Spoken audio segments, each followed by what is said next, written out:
Okay, hello and welcome to the Michael Mamas Show, Ancient Secrets Revealed. I'm your host, Michael Mamas, here today with Scott Davalos, and we're coming to you. Well, Scotty's in Los Angeles, but I'm coming to you from Mount Soma, home of the Sri Someshwara Temple in the mountains of Western North Carolina. Well, before we get on today's topic, just real quick, last topic we talked about last week was Darwin and the Veda. And we talked about how, all the plants and animals and humans, everything, all of creation is gravitating back to the unified field. It's really just physics. It's interesting how everything maps. A tree comes out of the earth, has acorns, the acorns drop to the ground, and the whole thing cycles back. Everything's like that.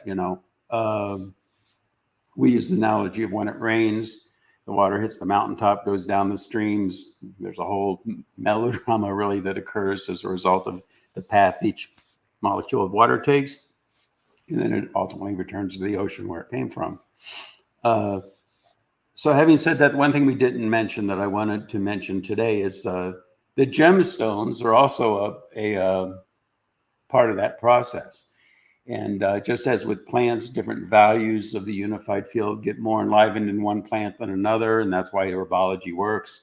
Because if there's something in your physiology that's lacking, it can be in a particular plant. You ingest the plant and it enlivens it in your physiology. Gemstones are the same way. Different crystals hold different values. And interestingly enough, with gemstones, some of them are very resonant with very essential, meaning fundamental grahas or operators, qualities within the unified field. And so the idea is that gemstone has that influence. And so if it's deficient in your physiology or in your life, it can be enlivened that way. And I just wanted to mention that because we didn't mention the gemstone part, which I think is an important part of it, So having said that, today what we're going to talk about is the world is a fishbowl. And what do we mean by that? Well, they talk about group consciousness, global consciousness, but there's not too much we do about it. And when we do, it tends to be let's say it's not a really deep, sophisticated science. It's like, oh, we are the world, and let's all hold hands and sing, which is nice. But the ancients had a much more, what do we want to say, sophisticated or deep or profound understanding of what that quality is. And they talk about it in, there are a lot of different terms, but today we'll speak of the Akash, the Akasha, and also Apurva. Those are two aspects of that underlying basis. So at the most fundamental level, the transcendental level, the level beyond manifestation, you see, there's the Chaitanya, pure isness, pure what ancients and now many modern physicists are also saying, it's just a field of pure consciousness before thingness. It's just pure isness, consciousness before it becomes conscious of itself and perceives it as other. Now, within the absolute, you could say it that way, there's that process of self-interacting dynamic where yet the identity is not lost to the object of perception. So the wholeness value is still there, the samhita value, they call it. And that is within the unified field itself. It's so from the perspective of relativity, you might say it's sort of like a virtual image, I guess you could say. Of course, from the perspective of the absolute, you might say all of this is a virtual image, But having said that, right when it does start to manifest, right when it does, that pure field of self-interacting dynamic that has not been distorted at all, it starts to emerge into that finest level of relativity and brings about this value of space, akasha. And the akasha then is a very deep within the relative it's a value that nevertheless it can get, we could say, like, distorted or polluted even. And it's a little bit then like we have this whole field of akasha around the whole earth, and it's like a fishbowl. And we know that if the water in the fishbowl gets dirty, it affects everything on all levels within that fishbowl. It affects the health of the fish. It affects the health of the plants. It affects the murkiness of the water. It affects everything. And it doesn't just affect the physiology of the fish. You could say it affects, the fish's mood, if you will. And that's what's going on the earth today, is that the akasha right now is just really polluted. We haven't tended to it. And if it's not tended to it over time accumulates, gunk, if you will.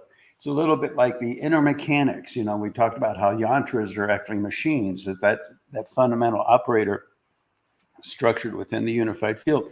And that mechanic then emerges out from the Western perspective as quantum mechanics. But the thing is, that whole thing is a machine. And just like the gears of the machine can get, if you don't tend to it, it can get gunky. It can get polluted.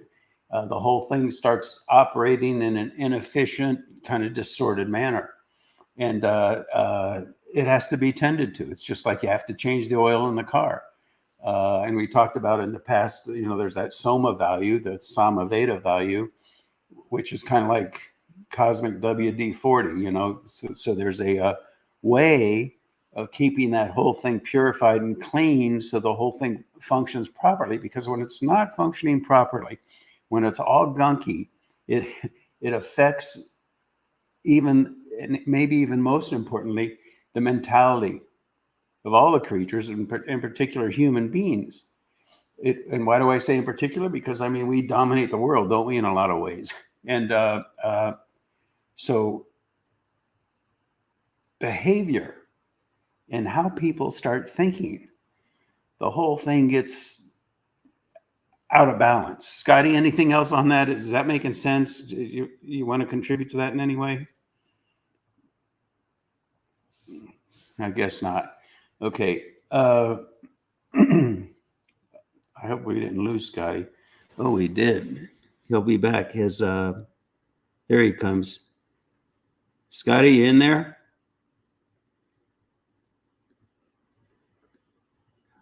Scotty? I'm here. Oh, there you go. Yeah. Yeah, okay. You heard all that, right? Yep. Okay, good. What? Yeah, so I dropped you here on the computer. Did you want to add anything? No, it dropped me off completely, so I missed that last part. So all right. Well, that's fine. I was just talking about how the existence on the finest level is like a machine, and that's the akash, and the akash, which is space. It gets gunky, and everything gets polluted. Even the way, and so importantly, even the way the human mind functions. But now here's the thing. Everything cycles. The sun rises, the sun sets. And there's short-term cycles like sunrise, sunset, or even the oscillation of an electron or what have you. But everything cycles. And the periods of time, long periods of time, which are not easy to measure. They try to do it, cosmically by looking at distant stars and trying to get a feel for what's going on. But really, those cycles are very difficult to identify from a Western perspective, from the approach of Western science. Vedic science, though, the cognitions of the ancients, they knew all about that, and they had a very thorough understanding of it. The Mayas even talked about around this time period, there's going to be a big transition. Well, so do the Vedic. And what that transition is about now is that the whole system is going to, one way or another, it's going to get degunked. It's going to get cleaned up. And that's going to change everything. So it's kind of like the house got dirty, the fishbowl got polluted, time to clean the water, time to clean the house. And we know that when you do that, if you go in and you're dusting a house, it raises the dust. So that can even seem worse for a period of time because there's dust in the air and everything. And that's what's going on right now. We're in that phase transition period. And that's why things are so crazy right now. I mean, there have been horrible times in the past, right? World War II, Genghis Khan. But here now, it's almost like across the board. And it's not just like, okay, we're the good guys, so we got to go attack the bad guys, which has been pretty much history of our planet, I guess. But it's just across the board, just these nutty ideas, how to get rid of inflation, spend more money, print more money. I mean, it really, yeah. Also, it seems like you don't know where it's really coming from now. It's like, whereas before, like you said, Genghis Khan, okay, they're marching down here. They're going to be here in 3 days. They're coming to get us. Where now it's like, okay, who's really, the problem? I don't know if you. Yeah, where's it coming from, and where are these ideas coming from? And there are just so many examples of it. Like what do they call it? People just breaking into Nordstrom's and stealing everything. And no recourse. And just everywhere you turn around, it's just nutty stuff. And the justifications of it, it's just Looney Tunes. And it permeates everything. The dust has risen. The whole thing is just nuts. It's hard to believe. How can people actually be thinking that way? But that's the time we're living in, and it's the fishbowl is getting cleaned out. So all the crud and everything that settled at the bottom is all stirred up, and it just completely nutso. So that's the akasha. Now there's another aspect of that finest level of existence, which is called apurva. Apurva is kind of like on a very deep level, it's the connecting link between cause and effect. So when the apurva gets contaminated, the relationship between cause and effect gets contaminated, which is something we really don't think of. I think we tend to think, in a Newtonian kind of a way, if there's this cause, there's going to be this effect. But really, the quality of cause and effect changes over time. And that's why a lot of these ancient technologies, they started to become less functional, less effective. Technologies that even you could say the ancients used to build the pyramids, for example, or the ancient temples in India, that we can't understand how they could possibly have done that. It just seems miraculous. And so, people say, well, maybe UFOs came down and did it, but the reality is that the technology's there on such a subtle level. When the apurva gets messed up, those technologies stop working. But here's the thing, and that's really the whole point here, is that there are technologies whereby we can go in and clear the gunk. We can go in and clean up the mechanism of operation. And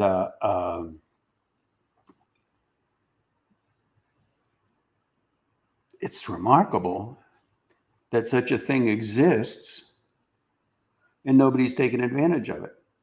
Now, there's this whole technology called yagyas, havans, pujas, and these are all ancient technologies. But as the apurva gets twisted, gunky, then the effectiveness of them, it's still there, but they're not as effective as they were. But as we do these technologies, we start to purify. We start to melt away all the crud and gunk on the mechanisms of the finer inner workings of existence. And so if there are technologies, and there are, and we're doing them every day here at Mount Soma, technologies whereby we can melt away that gunk directly, just go straight at the gunk and clear it out, then we can restore ancient technologies that are no longer holding the distortions in human awareness and in the world and in pollution and the environment and everything. And it's remarkable. I mean, if you just look around, really, that's in plain sight everywhere you look. things are nuts. But that's the power of naming. You see, everybody knew before Newton came along that if you drop something, it'd go down, and if you roll something down a plane, you know, it accelerates or what have you. But until it was named, gravity, force equals mass times acceleration, all these different things, until you name it and start working with it, you don't really have a handle on it. And it's almost like, yeah, it's there, but it's not really, even though it's in plain sight, it's kind of not really recognized. So there's a real power in naming things. And that's the power of Vedic technology, because the very language of Sanskrit is the language of nature. It's the language derived from, birthed from, inherent in the nature of that self-interacting dynamic. And it's just remarkable, isn't it, that once the whole thing, sun rises, sun sets, once it starts getting gunky, the gunk accumulates, and before you know it, it's the knowledge is lost, it's abandoned. And people then get what? Instead of functioning from the depth, they're functioning from the surface. And it's all about narrative identity, you know. And basically right now, instead of going and looking in the depth of our souls, what do? We try to find the narrative, and for whatever reason, we identify with this narrative or not that narrative. And that's our world, and that's what we believe in. We believe more in the narrative than we do in the depth of our being, because we can't even access the depth of our being. It's too overshadowed by what we're identified with. Now, we have to understand how we're using the word identity here, though, because we're not talking about anarchy and reckless abandon here. So there's some identities are good. You identify with your family, you know, certain moral codes like that. But when the kind of identity I'm talking about is the stuff that has such a grip on your emotions and on your awareness and on your whole mode of function that you lose touch with your inner wisdom, your inner depth. And you even start defining wisdom from the perspective of your narrative that you've lost yourself. You've lost yourself to. You see? Does that all make sense, Scotty? Yeah, definitely. Yeah. I think I said it clearly, you know. Yeah. It's important to realize too that these things, I want to say it again, are determining factors of how the human awareness functions. And, you know, some people are stronger than others. Some people are totally lost to it. So other people still have varying degrees of being in touch with the depth of their inner wisdom. But having said that, it's almost like there's something inherent in the nature of people. Why? Because we do feel that divinity, even though our relationship with it may not be crystal clear, we do sense it. And so we feel like we're coming from that, even though it's coming through the distortions in the Akash, the distortions in our awareness, the distortions in the Apurva. And but because we feel the connection, it's a natural tendency to think, well, I get it and nobody else does, you know. And you might say, well, wait a minute, isn't this another narrative? Michael, aren't you just laying another narrative on us? Well, there is a difference there, and that is that this is a technology that takes us beyond being lost to narrative. It frees us from narrative identity, and instead of a particular narrative using us, then we use the narratives. It's a very different thing. We see beyond them, but use them as tools and function through them in a way that's in harmony with the depth of our being, which is one with the source of everything, one with everybody, and that's how the world becomes healthy. Also, Michael, I mean, just in my experience with Havans and hearing mantras and hearing pundits do it versus what happens, I'd say, on a much broader basis now. Like, you go into an Indian restaurant, you hear I heard the Maha Mrityunjaya mantra being in a restaurant. Yeah. But it was done by, you know, some performer, you know, like a pop performer, if you will. Mm-hmm. You know, and there's this cool music behind it or whatever, and the words, and all that. It seems like what mainstream or whatever is happening now is everybody's more gravitated towards that, versus when you get down and you get with those pundits and you're there and you're feeling it, it's like a whole different thing. I Here's don't the know. thing: those mantras are very, very powerful things, and they're subtle, but they're powerful. And if we start messing with them, which they do, I mean, you start giving it a beat and putting music to it and stuff, that throws more gunk, more distortion into the apurva and into the akash. And so there's a degree of loss of respect for the profundity of the technology, And that's what I'm saying, is that there's more of that going on right now, and gunking up the works, and I don't Yeah, think you're people right. even understand or aware that, because I wasn't aware it was more gunking up the thing until you were just talking about it right now. It never Yeah. seemed right. I was like, why is this on a, like a sound music track in a restaurant? This thing belongs somewhere else, with somebody else doing it, kind of thing. Doesn't feel right. Even the physiology of the practitioner, it's like we all understand that if you walk into a pharmacy, you don't just eat any of the medicines in there because, well, it's all medicine. So I'm just going to eat this, eat that. That's a pretty color. I'll eat some of that. No, it's a function of the physiology.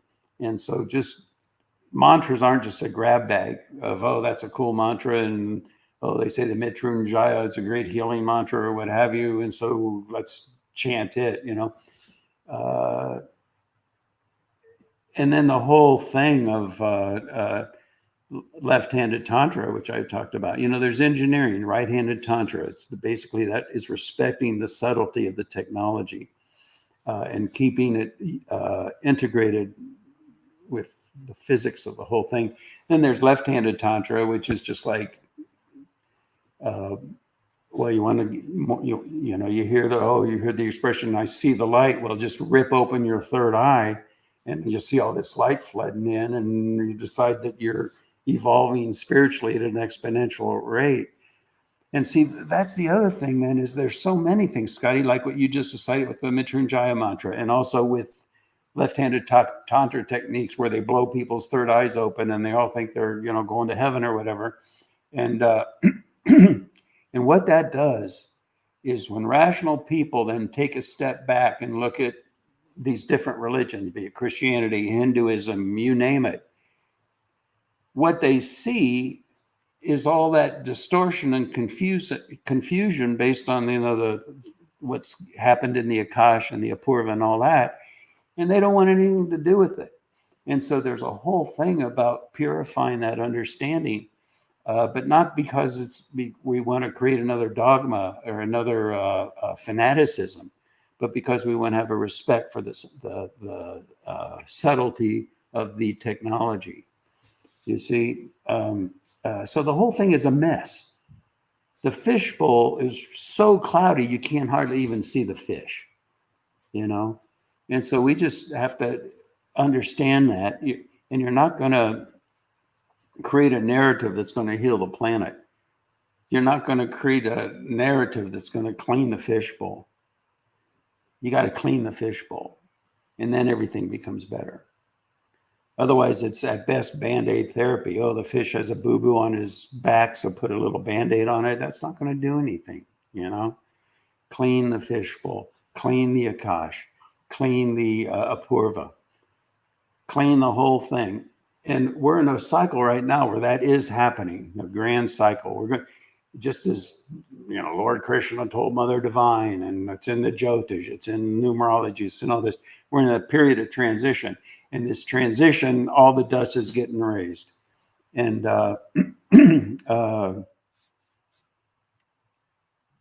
depending on how well we go about it, and believe it or not, we've done pretty well.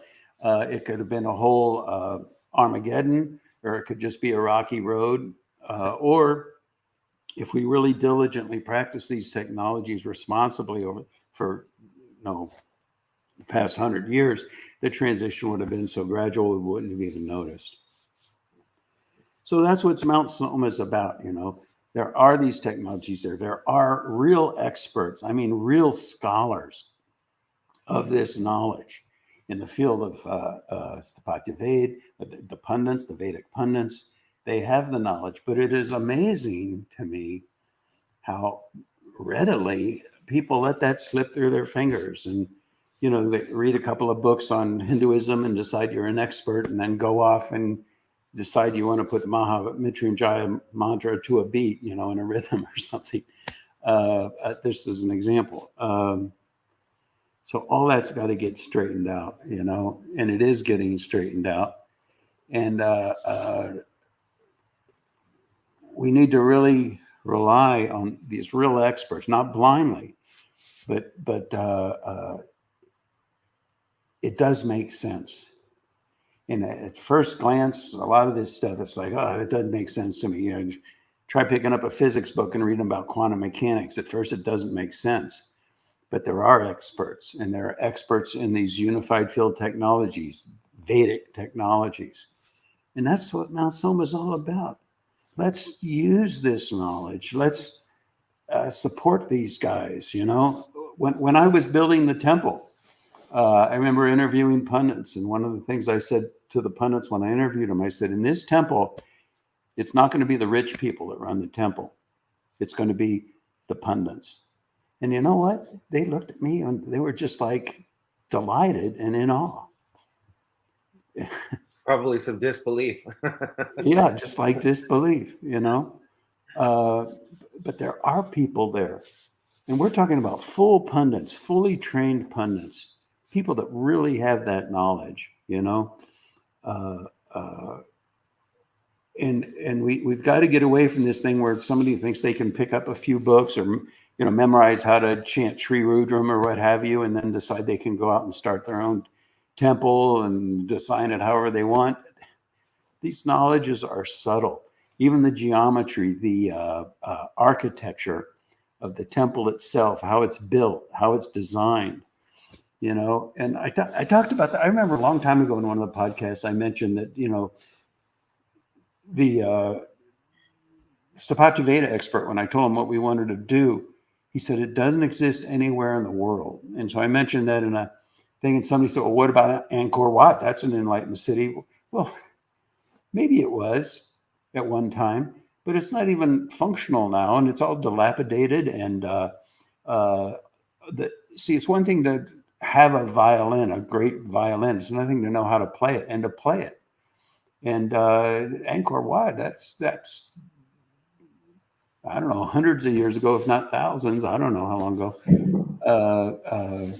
Over 1,000, I guess. That since that's been the case, And then I also understand. See, you can't take the carburetor off of a Volkswagen and put it in a F-150 truck. It just doesn't work. And even though each technology, the technology of a Volkswagen and the technology of a Ford 150 can work on their own, and they're all based on, basic engineering mechanics. Like that, there are different technologies that can't get superimposed and mixed. It's not a free-for-all, And like that, I understand historically the Angkor Wat was designed for one function. I believe it was Hindu, and then somebody came in, took it over and started using a different technology. I think it was Buddhism. It doesn't matter. And so you can't mix them like that. It's a more subtle knowledge. It's not that one is good and the other is bad. It's that, you got your F-150 and you got your VW, So the whole thing is a mess. The whole thing is a mess. And the technology is there. The knowledge is there. It's been largely ignored. And it's going to come back, and it's straightening out, and then everything's going to be better. And it's the proper implementation of these profound, subtle technologies that's going to bring it forth. Why? Because we're going to clean the fishbowl. Okay? That's basically all there is to it. You're not going to fix it by creating laws or finding the narrative on the surface of life that, oh, finally we got it figured out, and if everybody just listened to us, everything would be fine. It's not going to be like that. We clean the fishbowl, and then we see what narratives emerge. All right, I guess that's it, Scotty, unless there's something else. No, See, the whole thing, there's this whole thing, the laws of Manu. The laws of Manu is a piece of Vedic literature where it talks kind of about like crime and punishment. And if you read it on a superficial level, it seems really strange, you know. But we have to understand that even in Vedic literature, there are deeper and deeper levels of understanding of it. And if you just try to grab it on a surface level and decide that you get it, all you do is you make a mess. You just make a mess. All right, that's all for today, I guess. And I hope this was all clear and made sense to everybody.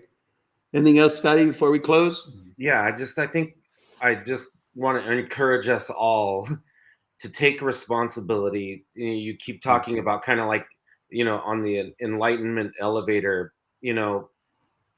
unstick your elevator to be able to move up and down and, take your, it's we all have to take responsibility, Don't get a little bit of knowledge and then jump off the elevator.